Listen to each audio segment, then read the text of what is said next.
नमस्कार। तो आज हम करेंगे एक प्राणायाम जिसको भस्त्रिका प्राणायाम बोलते हैं। भस्त्रिका प्राणायाम जो है हमारे फेफड़ों के रोगियों के लिए बहुत ही फायदेमंद है।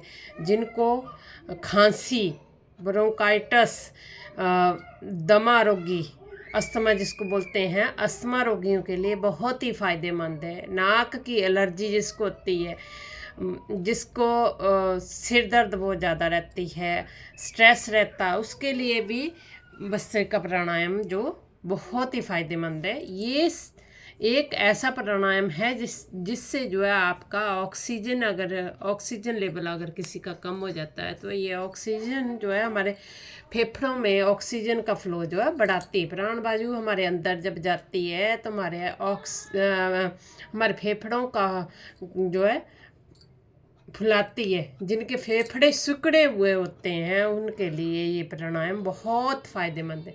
जिनको एलर्जी की प्रॉब्लम होती है, डॉक्टर बोल देते हैं बार बार खांसी होती है, उसके लिए ये प्राणायाम बहुत ही फायदेमंद है। जिनको साइनस की प्रॉब्लम होती है, नाक बंद रहता है, उसकी वजह से जो है फेफड़ों में जो है एलर्जी की प्रॉब्लम हो जाती है, उसके लिए ये प्राणायाम बहुत ही फायदेमंद है। भस्त्रिका प्राणायाम करने से जो है आपके सिकुड़े हुए फेफड़े जो है फूलते हैं और जो है ऑक्सीजन का फ्लो बढ़ता है। तो इसको करने से जो है जैसे खांसी बार बार होती है, खांसी जिन बच्चों को बहुत ज़्यादा खांसी होती है उनको जो है कम से कम 5 मिनट तक इसका अभ्यास करना चाहिए। जैसे बूढ़े हैं वो धीमी धीमी गति से लंबी लंबी गहरी गहरी सांसें लें और फिर छोड़ते जाएं। इसका बहुत ही अच्छा रिजल्ट आता है। कम से कम 5 मिनट से लेके 10 मिनट तक इसको कर सकते हैं। लेकिन जब भी इसको स्टार्ट करते हैं तो उससे जो है बिल्कुल थोड़ा थोड़ा टाइम जो है इसका बढ़ाना है। जैसे 2 मिनट कर लिया, 3 मिनट कर लिया, 4 मिनट और 5 मिनट कर लिया। 5 मिनट से लेके 10 मिनट तक आप कर सकते हैं। नहीं तो 1 मिनट में एक मिनट का समय भी आप ले सकते हैं। 1 मिनट में आपने 10 या 20 स्ट्रोक लगा लिए और श्वासों के, और उसके बाद जो है आप उसी दिन शाम को खाना खाने से पहले आप इसका 5 मिनट या 2 मिनट तक अभ्यास करें, फिर इसका समय बढ़ाएं। और उससे पहले अगर मेरे चैनल पर आप नए आए हैं तो मेरे चैनल को सब्सक्राइब करें। अगर फेसबुक पर है तो मेरे फेसबुक प्रोफाइल को आप फॉलो कर सकते हैं ताकि आपको नई वीडियो योग के रिलेटिव मिल सके। इसके बाद है किसको भस्त्रिका प्राणायाम नहीं करना चाहिए। हाइपरटेंशन, हाई बीपी वाले को इसका अभ्यास बिल्कुल नहीं करना चाहिए या बिल्कुल धीमी गति से करना चाहिए। एपिलेप्सी मिर्गी रोगियों के लिए भी इसका अभ्यास नहीं करना चाहिए या बिल्कुल धीमी गति से करना चाहिए। हर्निया वाले पेशेंट इसको बिल्कुल ना करें। हाइपर एसिडिटी वाले भी इसको ना करें या बिल्कुल धीमी गति से इसका अभ्यास करना। ये कुछ सावधानियाँ थी किसको नहीं करना चाहिए। अस्थमा रोगियों के लिए तो बहुत ही फ़ायदेमंद है। जिनको बार बार खांसी होती है उसके लिए बहुत फ़ायदेमंद है। तो आइए कैसे करना है। इसके 3 लेवल होते हैं, धीमी, मध्य और तीव्र गति से। तो जिनको कोई प्रॉब्लम होती है, जिनकी कोई सर्जरी हुई होती है, उनको 6 मंथ तक या 7th मंथ तक इसका अभ्यास नहीं करना चाहिए। कोई ब्रेन का या नाक की एलर्जी, नाक का कोई ऑपरेशन हुआ है हो तब भी इसका अभ्यास नहीं करना चाहिए। आइए तो कैसे करना। ऐसे दोनों हाथों से आप कोई भी मुद्रा बना सकते हैं। मैं बाजू मुद्रा बना रही हूँ।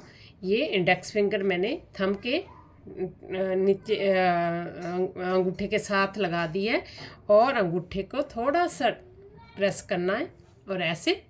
आइए लंबी गहरी सांस लेनी है और छोड़नी है।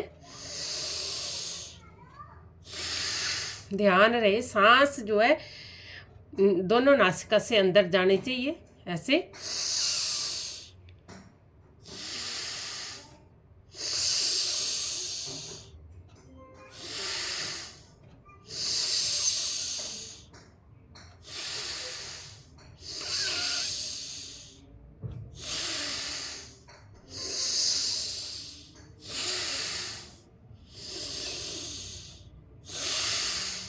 ये था हमारा धीमी गति से। ध्यान रहे इसका अभ्यास जो है खाली पेट करें, या शाम को खाना खाने से पहले 4 या 5 बजे तक इसका अभ्यास कर सकते हैं। धीमी गति से बिल्कुल धीरे धीरे श्वास लेना है, जैसे मैंने अभी बताया।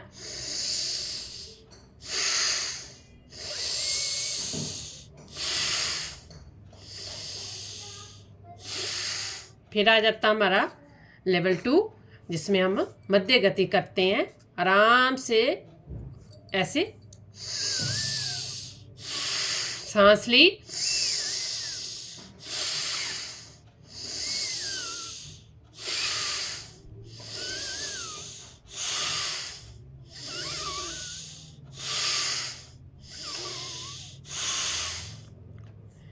जिनको कोई रोग है, जैसे अस्थमा रोगी हैं, बिल्कुल धीमी गति से सांस लेनी है, अपने अंदर लंग्स के अंदर जानी चाहिए, फिर धीमी गति से उसको लंबा छोड़ने की कोशिश करनी है। और अगर बुजुर्ग हैं, वो अभी इसका अभ्यास शुरू में ही करने लगे हैं, तब भी इसका अभ्यास धीरे धीरे सांस धीमी गति से लेनी है और धीमी गति से आराम से छोड़नी है। ऐसे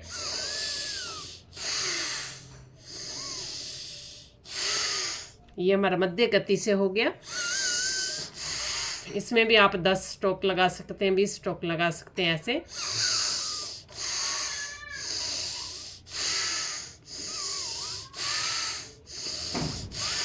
और जो बिल्कुल स्वस्थ हैं वो इसका अभ्यास तीव्र गति से कर सकते हैं। लेकिन कोई भी किसी को अगर बीपी हाई की प्रॉब्लम रहती हो, हार्निया हो, जिसका कोई ऑपरेशन हुआ हो, वो बिल्कुल धीमी गति से करेगा। और ऑपरेशन के 6 मंथ के बाद ही इसका अभ्यास करना शुरू करना है, उससे पहले नहीं। आइए तो तीव्र गति से करते हैं। ऐसे करना है,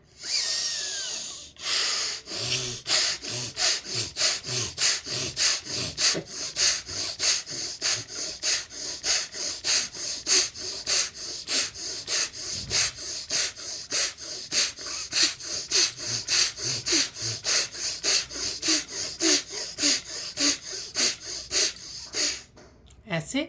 ये था हमारा तीव्र गति से। ध्यान रहे इसका अभ्यास करने से फर्स्ट दिन से ही आपको फ़ायदा मिलना शुरू हो जाता है। शुरू में 1-2 दिन, 2-3 दिन थोड़ी थोड़ी आपने श्वास धीमी गति से लेने हैं, जो बिल्कुल भी योग से संबंध नहीं रखता है।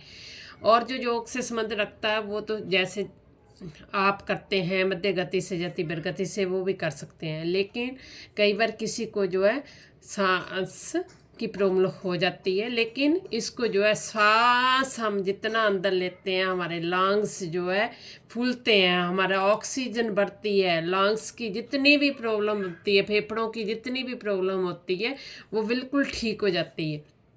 अगर आप थक जाते हैं तो हाथों को ऐसे ऊपर किया,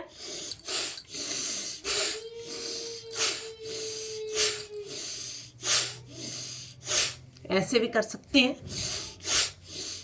या आप तीव्र गति से।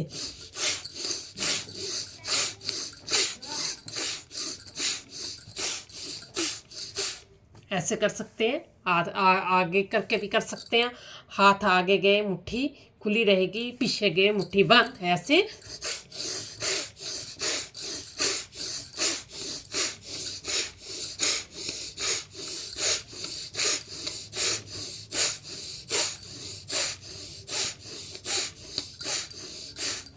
ऐसे, या फिर आप ऐसे कर सकते हैं।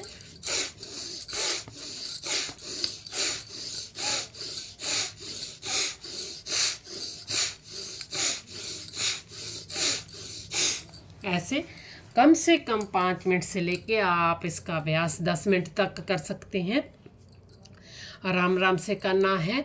और इसको करने से 100% 90% रोग जो है अस्थमा के ठीक होते हैं। खांसी के रोग, एलर्जी के, जिनको नाक की एलर्जी होती है, जिनको साइनस की प्रॉब्लम होती है, उसके लिए वे फ़ायदेमंद है। और स्ट्रेस रोगियों के लिए बहुत ही फ़ायदेमंद है। धन्यवाद। वीडियो अच्छी लगे तो मेरे को लाइक और फॉलो करें।